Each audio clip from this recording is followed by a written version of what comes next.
L'ensemble de l'œuvre est une comédie d'erreur, je pense, puis c'est facile là, de lancer la pierre à tout le monde. Je pense qu'il faut davantage voir ça comme une leçon à en tirer. Mais le masque, c'est pas supposé être une raison pour pas respecter le 2 mètres. M. Arruda nous l'a dit, nous l'a martelé 1000 fois. En tout cas, sur les images, le 2 mètres, il n'est pas respecté. Puis la question qui se pose, c'est est-ce que la mairesse de Longueuil, elle, aurait quand même dû prendre le téléphone ou ses adjoints ou quelqu'un dans son entourage pour avertir les autres membres de la classe politique. Mais moi, je pose aussi une question sur la santé publique là-dedans. Au mois de juin, on nous répétait et on nous martelait que le traçage, le dépistage, ça allait marcher parce qu'on serait capable de faire ce retraçage-là en 24 heures. Mais de toute évidence, il n'a pas été fait en 24 heures parce que c'est par les médias et par des courriels que ces gens-là l'ont appris.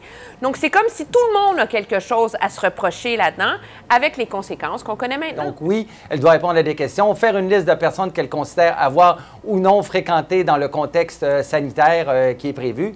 Et dans ce cas-ci, je pense qu'elle a fourni une liste de noms qui correspondait, elle, ce qu'elle pensait à ce moment-là. Donc, elle s'est conformée à ses obligations. Est-ce qu'elle aurait dû, par courtoisie, faire un téléphone, dire, écoutez, même si j'ai eu telle chose, ou faire appeler quelqu'un, peut-être, mais en même temps, Paul, il va falloir vivre avec cette réalité-là dans les prochains mois et le gérer en fonction Mais en même temps, on ne connaît pas son état. Alors, la mairesse, je ne sais pas dans quel état elle était dimanche dernier. Est-ce qu'elle était fiévreuse? Est-ce qu'elle était couchée dans son lit? Il paraît qu'elle va bien. Il paraît qu'elle va bien. Oui, je comprends. Mais il y a des adjoints, là, quand même.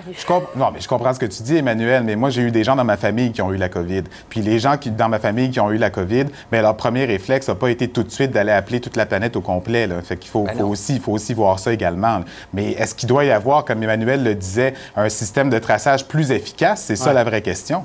Parce qu'on se rend compte là, à quel point c'est difficile pour la santé publique de réussir à gagner systématiquement cette course contre la montre à chaque fois qu'il y a un cas.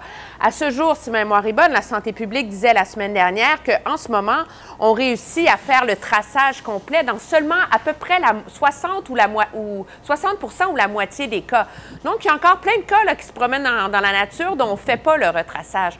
Moi, je pense que c'est difficile, ça demande énormément de ressources et ça devrait contribuer à relancer le débat certainement sur si Québec ne devrait pas à un moment donné embarquer dans l'aventure de l'application mobile là, que le fédéral a lancée.